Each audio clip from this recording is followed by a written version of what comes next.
हाय दोस्तों, स्वागत है आप सभी का तंवर राजपूत मोटिवेशन में। तो यहाँ पर एक जो मामला चल रहा है हिडनबर्ग और यहाँ पर अपना सेबी का, तो आपको भी पता है कि सेबी ने पहले, अगर हम बात करें, चेयरपर्सन हमारी कौन है, माधवी बुच, इन्होंने नोटिस भेजा था हिडनबर्ग को कि भाई ये सब चीज़ें आप फेक है, क्या है, सब इनका जवाब दीजिए। तो उन्होंने एक्सप्लेन करने की बजाय यहाँ पर उल्टा उन पर जो आरोप लगाया वही चल रहा है। तो उनका जो कहना है, इन सबको छोड़ दिया जाए। तो यहाँ पर सबसे पहली चीज़ ये है कि इन सब में जो पिटाई होने वाली, किन चीज़ों की होने वाली, कौन से स्टॉक से की होने वाली, कौन से शेयर से की होने वाली, तो ये देखना बहुत ज़रूरी है। अब यहाँ पर इनका जो आरोप है, क्या आरोप है यहाँ पर अगर आप देखोगे तो यहाँ पर चेयरपर्सन उनके पति के पास में अडानी फंड हेराफेरी में घोटाले में इस्तेमाल किए गए अस्पष्ट ऑफशोर फंड, ये एक फंड है, में हिस्सेदारी थी। मतलब उनका कहना है, मतलब ये है कि इसमें हिस्सेदारी थी, इसलिए यहाँ पर इन्होंने इस पर अडानी पर मतलब किसी भी तरह का एक्शन नहीं लिया, क्योंकि अगर इनका भी कहीं ना कहीं लॉस हो जाता, अगर यहाँ पर इनका फंड मतलब इनकी हिस्सेदारी नहीं होती तो ये कहना किसका है, हिडनबर्ग का। लेकिन यहाँ पर अगर हम बात करें कि मंडे को इस मैटर की वजह से किन शेयरों में सबसे बड़ी मतलब हलचल हो सकती है, तो यहाँ पर सारे क्योंकि ये सारा खेल अडानी से रिलेटेड है। कब से चल रहा है आपको पता है कि एक बार अडानी के शेयर को कितना गिराया जा चुका था। तो ये सारा कर रहा है, यहाँ पर खेल अडानी के ऊपर चल रहा है।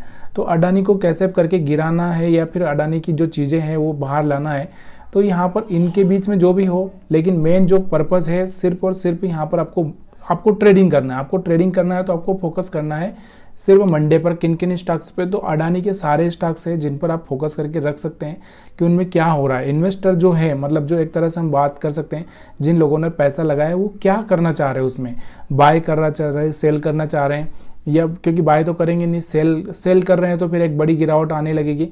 तो ये चीज़ें वहाँ पर देखनी है आपको। अगर वहाँ पर ऐसा हो रहा है तो फिर आप भी अगर चाहें तो फिर, क्योंकि जो इन्वेस्टर करेगा अगर वो निकल कर भागेगा तो फिर आप वहाँ पर सेल करके आप भी निकल सकते हो। अब हम बात करते हैं इसके अलावा, यहाँ पर आपको पता होना चाहिए हिडनबर्ग की ताज़ा रिपोर्ट में फाइनेंस सेक्टर से जुड़ी कंपनी IIFL, अगर हम बात करें तो इसके ऊपर ना पिछली बार यहाँ पर RBI सेबी सबने एक्शन पहले भी लिया है। आपको पता है इस पर कुछ प्रतिबंध लगा दिए गए थे, इनके गोल्ड लोन पर, ये जो कुछ चीज़ें यहाँ पर प्रतिबंध लगाया गया था।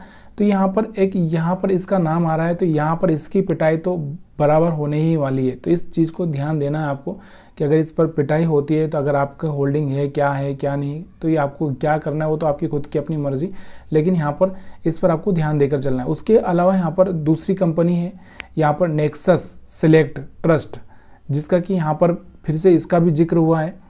तो यहाँ पर इस पर भी आपको थोड़ा सा ध्यान देकर चलना है, नेक्सस सिलेक्ट ट्रस्ट का। तो यहाँ पर इस पर, उसके अलावा एक और तीसरी कंपनी माइंड स्पेस करके भी यहाँ पर एक कंपनी है जिसका यहाँ पर ये जिक्र कर रहे हैं। तो ये 3 कंपनियाँ यहाँ पर फोकस में रहेगी। उसके साथ में अडानी के जितने शेयर वो भी फोकस में रहने वाले हैं। तो इन पर आपको फोकस करके रखना है। देखो आपकी होल्डिंग है नहीं है, या फिर आप इनसे दूर रहें, क्योंकि ऐसी कंपनियों से दूर रहना ही अच्छा है कि भाई जहाँ पर आप कम से कम फंसो तो ना।